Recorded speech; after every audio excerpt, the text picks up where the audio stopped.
The views expressed in this podcast do not reflect those of our training institutions or the APA. The information discussed is intended for educational purposes only and should not be used for diagnosis or treatment. Enjoy!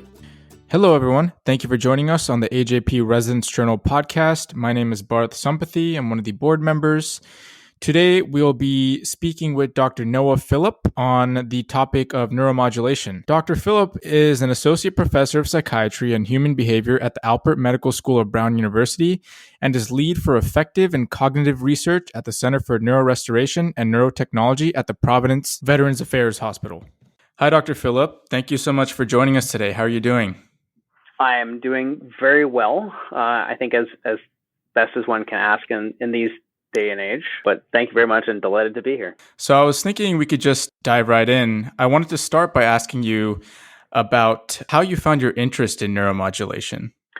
So my interest comes in many angles, but it really starts with really some lucky timing where I was a resident right when transcranial magnetic stimulation was coming into its own. And so I had the opportunity to start doing TMS, transcranial magnetic stimulation, as a resident and get some training with some experts and get to see the devices and do it firsthand, which was very, very exciting. And this was at the same time where I was wrapping up my residency and, was really seeing firsthand the limitations of our currently available treatments and wanted to do something better. Mm-hmm. And it must have been really fascinating during that time to get to use a TMS machine that was pretty novel, right? It was totally different than anything else that we had. I had done electroconvulsive therapy. I had certainly medications therapy and what have you. This was something hands-on. This was something very different, and it at least gave the hint at that time, which has been realized, I would argue, that it's a tool to take advantage of our new knowledge about the brain and really turn that into a real treatment, which is just an incredibly exciting thing. Absolutely. And moving on, I wanted to discuss some of the various forms of neuromodulation, including TMS, maybe a little bit about their history, what is known about their mechanisms. So to start, electroconvulsive therapy, and then transcranial magnetic stimulation and deep brain stimulation, and any other forms you might feel are worthy of mentioning to our listeners. Sure. I hope that everyone is familiar with electroconvulsive therapy. It has been around for a very long time. Without getting into too much of the specifics about it, it works. And it works well, particularly in people who are really ill. There are some pretty significant problems related to it, mostly related to the side effect profile and the general context, and I mean specifically the cognitive side effect. Mm-hmm. And also the durability of effect of ECT can also be really problematic with some relapse rates that get quite high within 1 year. But we really have nothing else that works, at least to date, sort of the same way that can be so dramatic. So it has a place. Although I will say, despite all of the good efforts that have been done, really now over the better part of many decades, this stigma problem is just tremendous. That has not gone away. Just to add, I'm sorry, it's worth noting that even though they're not necessarily widely used, there are some newer forms of ECT that are new waveforms, new approaches, and potentially new technologies that will make this a different and hopefully more accessible treatment. Okay, and how are those new forms of ECT treatment different from what has been traditionally used in the past? Yeah. So the easiest one to talk about is right ultra brief. So essentially, what's happening is the waveform or the electrical activity is much faster, and it's only over part of the brain instead of the entire brain, as you would see with traditional bilateral electroconvulsive therapy. So that is associated with less side effects. And there's also been something that people have been working on for some time. It is not FDA cleared. Called magnetic seizure therapy, which is essentially using devices that you would see in transcranial magnetic stimulation, but using it enough to cause a seizure. And that has some promise as well. Okay. And you mentioned there are some studies showing relapse rates for ECT. How common is it for patients who have improved with ECT symptomatically to continue to receive ECT periodically on an outpatient basis? Yeah, so maintenance ECT is generally a empiric decision. It is reasonably common for people who get some degree of acute benefit and are looking for longer term maintenance.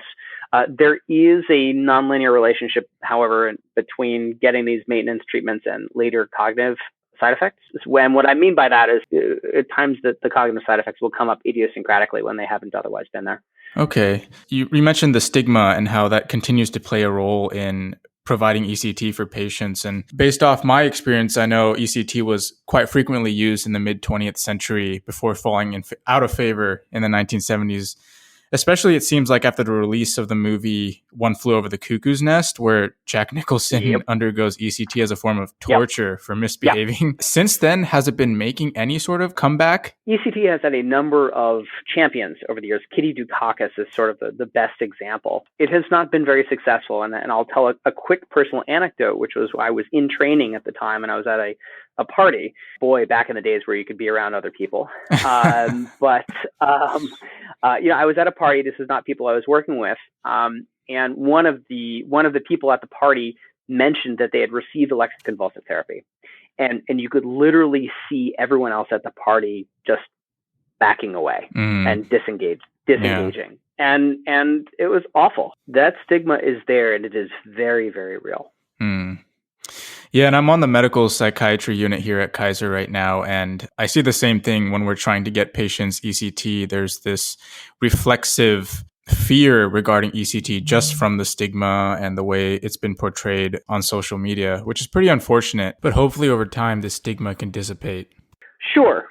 And I think, and this can really segue into some of the other stuff that we're going to talk about. But as we have a better understanding of what the neurobiological basis is of these illnesses, these diseases that we treat, particularly depression, I think we are going to have some opportunities actually to be able to do some good in ways that will get to the point of the kind of efficacy that we would hope to see in something like ECT. And the last question I had about ECT before moving on to TMS is, so when you induce a seizure, are you resetting the neurons in the brain, and is that what's actively causing the resolution of depression? Yeah, and it's a great question. And the honest answer is we don't know. And perhaps a better way to think about the mechanism is actually related to the cognitive side effect. If you look at an electrical field model, meaning that you put a brain into a computer and you ask, how does electricity flow between the two electrodes that you would use in electroconvulsive therapy with a traditional bilateral stimulation, what you can see is large concentrations of electricity around the deep temporal structures, and particularly the hippocampus. And so how we think about that is essentially we're bathing the hippocampus in a large amount of electrical energy, not allowing it to function in the way that it needs to do, and that manifests itself as cognitive dysfunction over time. What is likely happening from a therapeutic perspective is certainly we are swamping these neurons with an external electrical impulse that allows some resolution or restitution of normal healthy function. Okay.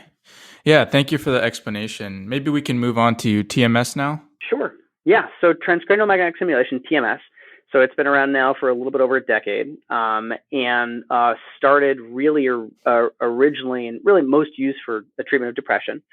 And there we're taking a high-powered electromagnet that's turned off and on very quickly, and we put it over the part of the brain that's involved in depression, in this case, the dorsolateral prefrontal cortex. And what we have seen through the various studies and levels of evidence at this point is that if we stimulate those parts of the brain really gently for long enough, we can change how those brain regions function. And what's really neat is that we're not really just changing the dorsolateral prefrontal cortex, but when TMS works, when it gets people better, what we see is a tremendous amount of downstream changes in related and interconnected neural networks. Okay. One of the other things just to add is that it's a really nice example of precision medicine. For those folks who have not done transcranial magnetic stimulation, when the first thing that we do when people come in is we calibrate the device to each person's brain. And what that means is we put the coil, the magnet, over the motor cortex. And we find out how much energy it takes for the contralateral hand to twitch, typically the thumb, but really any other finger. And it's really neat in that it allows us to tell, how much energy my brain might need, your brain might need, whoever's. And It's a precision and sort of individualized approach. And when you're inducing that magnetic field, why specifically the dorsolateral prefrontal cortex? If you go through all the neuroimaging studies of depression, we're just going to stick with depression for a minute, and you really put them all together over the years, functional neuroimaging studies, we consistently see an involvement of the dorsolateral prefrontal cortex. Typically, it's on the left side, but not always the right. And we see that it's not doing the things that it needs to do. The various studies have different methods. So what we have seen is we see less metabolism in the area. We see it as less functionally connected. We see all sorts of things, but essentially that it's not working in the way that we need it to. And so the hypothesis that we started from with transcranial magnetic stimulation is if we can correct this deficit, if we can help restore more normal function of this core area that's consistently implicated in depression, that hopefully that will get people better. And that's largely borne itself out with a little bit more nuance, a little bit more complexity, but that has largely borne itself out. Great. And how about deep brain stimulation? Yeah. So deep brain stimulation really remains experimental across most areas of psychiatry. So there is a humanitarian exemption for its use in obsessive compulsive disorder as an exception. Many of us have been looking at deep brain stimulation for depression for many years. And we've seen it's a neat idea. It is something that we, if you will, have borrowed from our colleagues in neurology, specifically people who have Parkinson's disease and related motor system dysfunction, where it's very clear that there's certain elements of the circuits in the basal ganglia and related structures that we can disrupt and modify, and that will improve motor symptoms. I think our what we've seen as we've done now several multi-site randomized controlled trials of deep brain stimulation for depression is that none of them have succeeded. And there's lots of reasons why these large studies can fail, having nothing to do with whether or not the intervention is actually working. There's many other factors that go into this stuff. But I think, we have now seen many studies not work. I have a bit of a personal story in this, in that when I was a resident and early fellow, I was a programmer for one of the deep brain stimulation studies for depression, in this case, targeting the ventral capsule and ventral striatum. So my job was to go to the operating room, and I would use different settings and essentially see what happened. And I had one woman, one participant, who I was able to get better pretty dramatically, in fact, both in the operating room and with some early testing. And then I could never get that to happen again on this person. Okay. She did not thank me for that experience. Here's someone who is sort of a lifetime depression and really, really ill person. And, I had given her a taste of what it was like to be better, which in some ways is wonderful. But remember, one of the ways that depression affects the brain is that it gives a negative bias to everything. And so, she did not have a positive interpretation of that experience. And that really has given me a lot of pause about really putting metal inside of people's heads until we understand a little bit more about what it is that's going on. Yeah, I saw some pretty fascinating videos on YouTube from University of Michigan in regards to deep brain stimulation, specifically for tremor. But it does seem like a very invasive process. It sounds like you need to place bone markers and then electrodes and then insert a battery so that you can continue the electrical stimulus. So it seems like a pretty invasive treatment modality relative to TMS and ECT. It is much, much more invasive. And, and when we're doing these trials that involve a randomized sham controlled process, everyone gets brain surgery, right? And things go wrong in surgery that have nothing to do with the stimulation. As we all know from our various medical or surgical rotations in the past, things can go wrong. And that all comes to bear when we're thinking about the real world cost of pursuing these kind of treatments, which is not to say, I want to be clear. I do think that there is a place for it from a research perspective, and it provides very unique insight into how the brain works, both in terms of function and dysfunction, but really not from therapeutic perspective at this point. Okay. And in regards to the illnesses and syndromes that these three forms of neuromodulation target, we talked about it briefly with deep brain stimulation in terms of the studies out there and the more studies that need to be done regarding depression and Parkinson's. But from what I understand, ECT has been successful for catatonia, treatment-resistant depression, some mood disorders, and psychosis, secondary to a primary psychiatric disorder.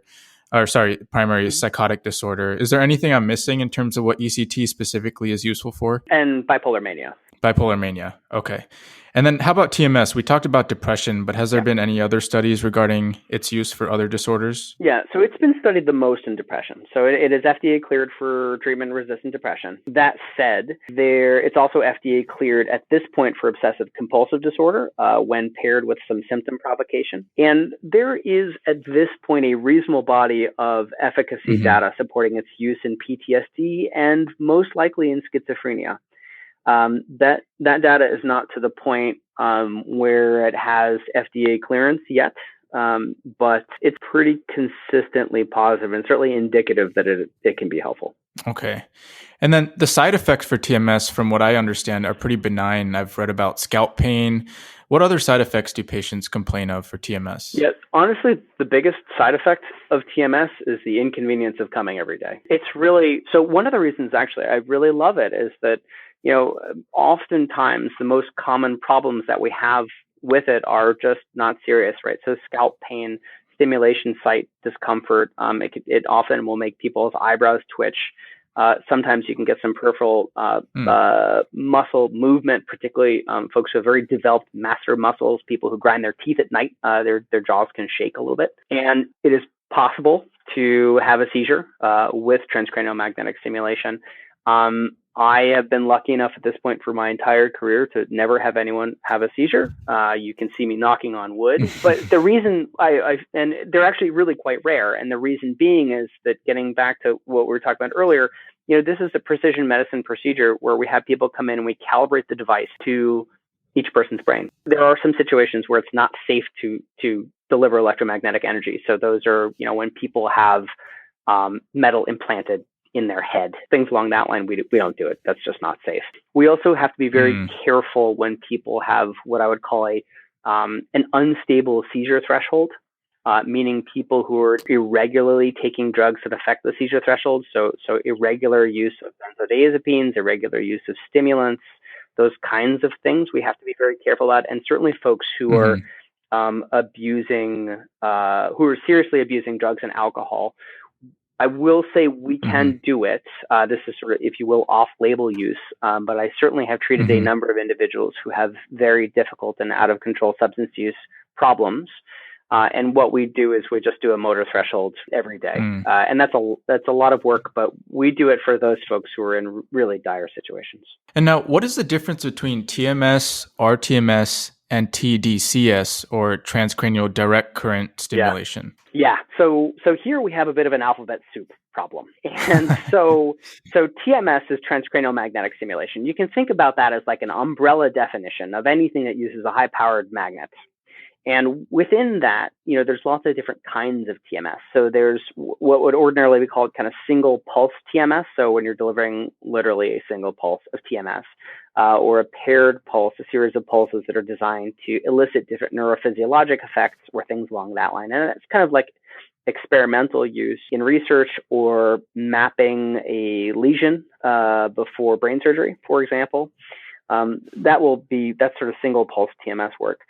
RTMS, or repetitive TMS, and I have to be careful about this because I grew up in Boston, and every once in a while I can hear my Boston R come out when I say this. But repetitive TMS, or just therapeutic TMS, is really what we think about in psychiatry, and that is really inclusive of the standard thing that started the standard TMS, as well as now more second generation transcranial magnetic stimulation, so-called theta burst stimulation, which I can get into a little bit more later. These are very different from transcranial direct current stimulation. Transcranial magnetic stimulation, by its definition, as we use it, is generally supra threshold, meaning that we use enough energy to observe a finger twitch. It will make the neurons fire. Transcranial direct current stimulation it's a different technology. Instead of a high-powered magnet, essentially what you have is a very low energy voltage source. Typically what you would get out of a 9-volt battery. And you could almost imagine it's like ECT that's been shrunk down by orders and orders and orders of magnitude. So you have an anode where the electricity goes in, you have a cathode where the electricity comes out, connected to a 9-volt power source. And that's not enough to generally make a finger twitch. It's enough to bias neurons, to make them more likely to fire or less likely to fire, depending on how you set the system. But it's a sub-threshold intervention. Okay. And then I actually had another question about tDCS. I watched one of your videos online where you talk about your lab's work using virtual reality and tDCS to treat PTSD in veterans. I was wondering if you could expand on that a little bit. Absolutely. So I would love to. So this is some of the most exciting work that I'm doing right now. And to boil it down, it's actually based on a very, very simple idea and leveraging what we understand about the brain to design a better treatment. So the core deficit in post-traumatic stress disorder is inadequate prefrontal control over limbic activity, meaning that the ventromedial prefrontal cortex needs to modulate these ascending stimuli from the amygdala, ascending signals from the amygdala. And people with PTSD largely are not able to do that. And they're not able to do that because they've been through traumatic things where there's just a tremendous amygdala signal that's coming out. And essentially the homeostatic mechanisms or the regulatory mechanisms just are no longer there. So what we do is that we take veterans with PTSD who generally have been to Iraq or Afghanistan, and we put them into a very immersive virtual reality experience. It's actually not just like putting on a set of goggles. You can see things, you smell things, you feel things. It's as if you're driving actually in a Humvee or what's called an MRAP. And we have people go through a series of things that are kind of like exposure. So IED, improvised explosive devices that explode, or an ambush, or various things like that. And what we do is that as they're going through this, they're receiving that tiny little bit of electricity from tDCS, and we're delivering that to their medial prefrontal cortex. And so what we're essentially doing is we're helping that part of the brain, really exercising that part of the brain, that regulatory part of the brain. And we do it over and over again. It's not making those neurons fire, but it's making them more likely to go in the context that we want. And here we're trying to help people realize that these environments could in fact be safe. And we did this in a first study that showed that it could reduce symptoms and reduce autonomic problems related to PTSD and actually improve quality of life as well. And then are in the process of a very large study where we're really trying to replicate our prior results with a whole bunch of other stuff, MRIs, EEGs, and things along that line. I see. And yeah, and building off, your initial data and what you've observed, I was just wondering how you think tDCS plays a role in PTSD treatment compared to the historical forms of more therapy-based treatments like prolonged exposure therapy and eye movement desensitization and reprocessing. So I think it's important to recognize that this area of inquiry is at a much, much earlier stage. So there are gold standard treatments for PTSD that we know work. Some of the ones that you spoke about, they're cognitive processing, prolonged exposure therapy, things that are along that line. Unfortunately, access to good quality psychotherapy is challenging. And even when there is an access, there is a fidelity problem in the community. Where often the therapy may not actually be following the book, if you will. So there's an access problem, there's a fidelity problem, and some recent studies have shown that it seems to be working in about 50% of the time, kind of in a best case scenario. Now, that said, that's better than what the efficacy is for the meds. So not to throw therapy under the bus, it works. Okay. And the other thing I'll add, which is really sort of, and getting to your point about what's the role of tDCS in this. So the difference of tDCS with everything else that we've talked about here, it is very portable. It is cheap. It's easy. Some people make these systems in their basements. Oh, wow. Not something I recommend. Yeah, don't do that. It doesn't end well. I actually, as a total tangent, I regularly get people referred to me in my neuromodulation clinic who have done this, and there's some very funny and very unpleasant side effects. Oh man, that come from it. And what I always tell them, and when I'm trying to convince people not to do it, we as a species, we have millions of years of experience of eating things that we shouldn't be eating, essentially poisoning ourselves, right? And so our bodies know how to get rid of things.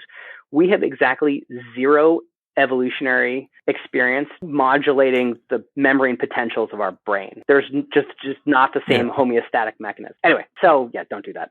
But so back to the place here, and one of the things that I certainly see now in this moment with COVID and the pandemic is that we're really in a desperate need of something that we can ship to a patient and have them use in their own house or their own environment that is safe and effective.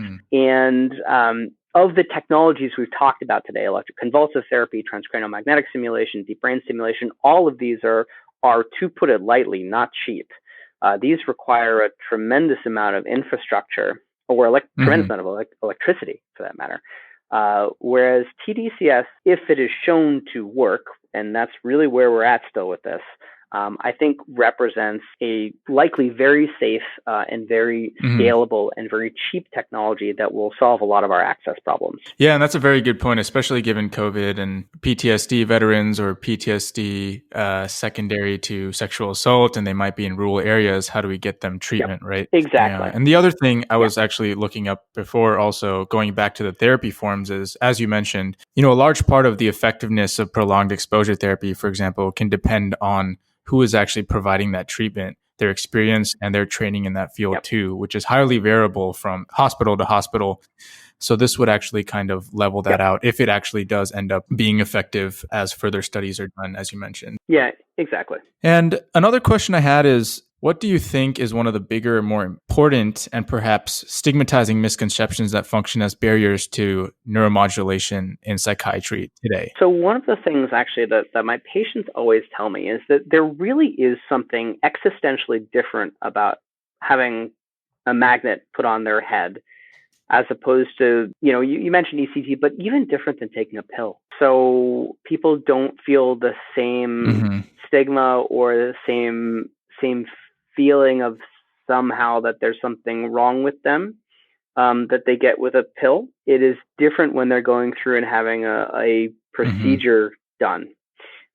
People really prefer it. And it's an interesting thing. I think there's something fundamentally sort of existentially different about the experience of doing that as opposed to taking a pill every day. I'll also say, one of the other real challenges that we have is, access to these technologies is really limited often by the insurance companies, and at least in the private sector. And that's really in my humble opinion, really, a bias against people who have psychiatric diseases.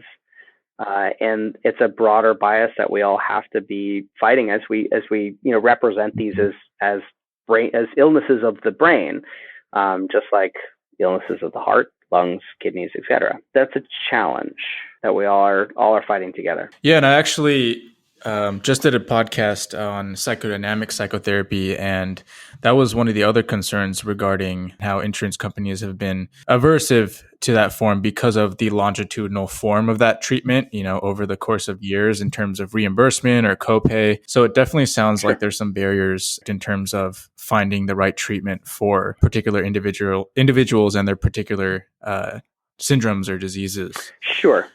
Yeah, I would also add, particularly with I'm lucky enough. My primary position is here at the Providence VA, where we really, get to do what's right as physicians, and we follow the FDA rules for clearance, which actually are very different from in the private sector, where often insurance companies will require people to fail many medications and many psychotherapies many augmentation regimens before they're allowed to get transcranial magnetic stimulation. And so what that essentially does is it adds years of failure before you have access to this. And that's a real problem. Yeah. And it can also really affect the motivation and the ability for patients themselves to believe that things can change, right? After years and years of treatment resistance. Absolutely.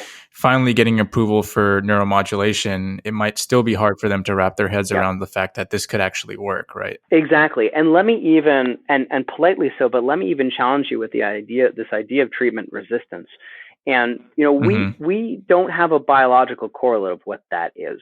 And, there's so much that we don't know about in psychiatry. And when I think about, actually was getting rid of some of my stuff from medical school recently, and going through my notes from my psychiatry didactics, we are probably so wrong about so many things. And that's part of the both excitement and terrifying nature of the field that we're in. We don't know what treatment resistance is, and it may just be that we don't know enough about what's going on in someone's brain. And just because we give them a med and it doesn't work, it might be totally the wrong med or totally the wrong intervention. And that's really not the patient's fault. And part of what I try to do, taking off my clinician hat and really being a researcher, part of what we're really trying to do is take a step back and listen to the brain and let the brain tell us what is wrong with it, so that we can develop treatments that reflect that person, that brain's need. Yeah, that's a really good point. You mentioned your role at the Providence VA,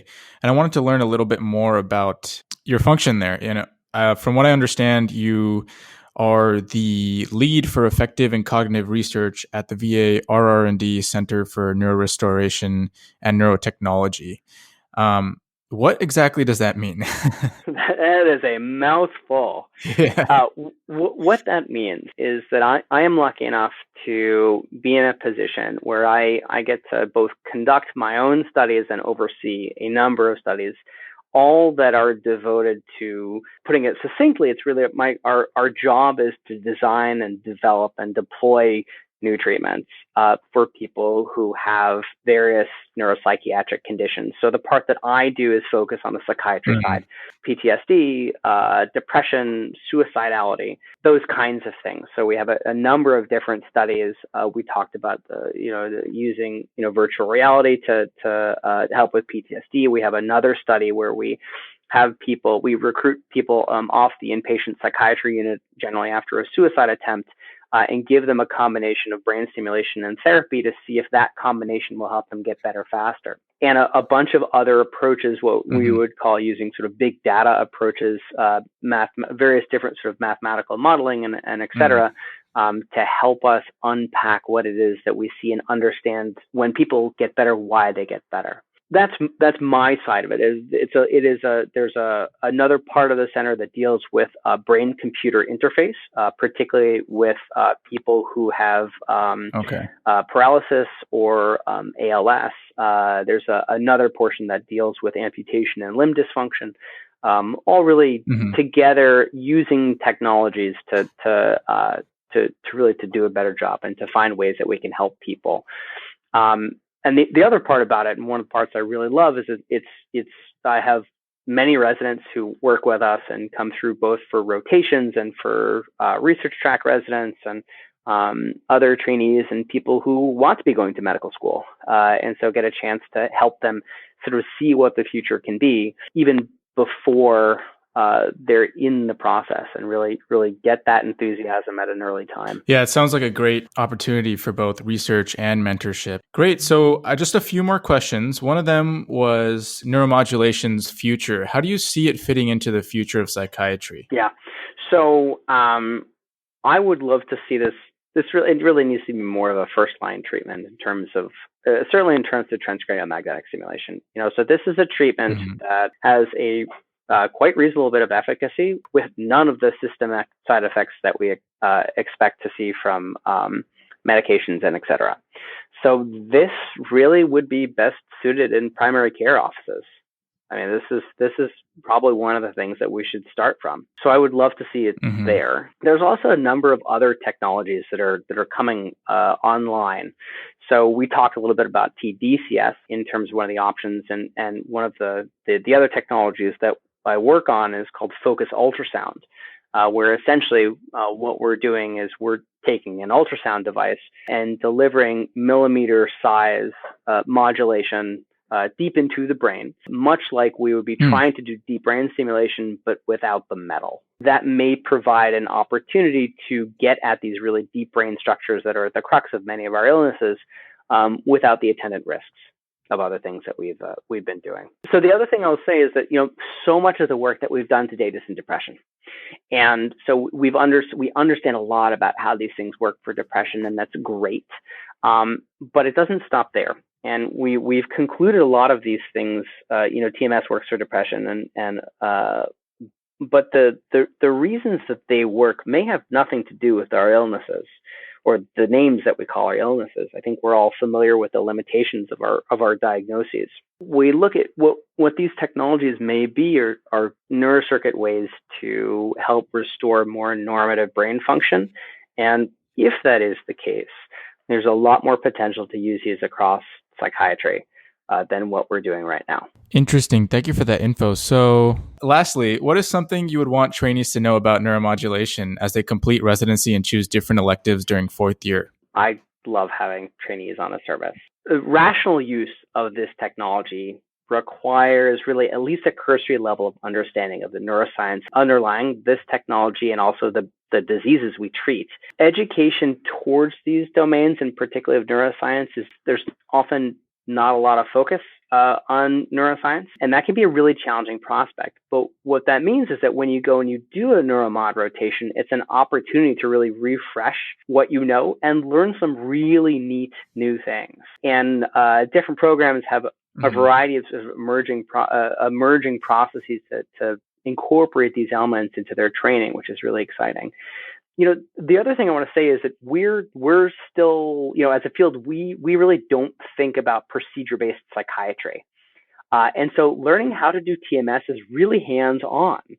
It involves putting your hands on people on a regular basis. So it's a different way of thinking, but it is a totally different tool to have in the toolbox. And the best time to learn a new tool like this is during training. And I should add, as people start thinking less about training and more about the job afterwards, certainly hospitals and various systems are delighted to have a psychiatrist with an additional skill set. It certainly helps the job market. Well, thank you, Dr. Phillip, for taking the time to talk to us today. I really appreciate all the insight into neuromodulation, and I'm sure our listeners feel the same way. I am delighted I could be here and happy to help. It's a really exciting time to be doing this kind of work. Absolutely. Thank you, Dr. Phillip. Take care. All right. You too.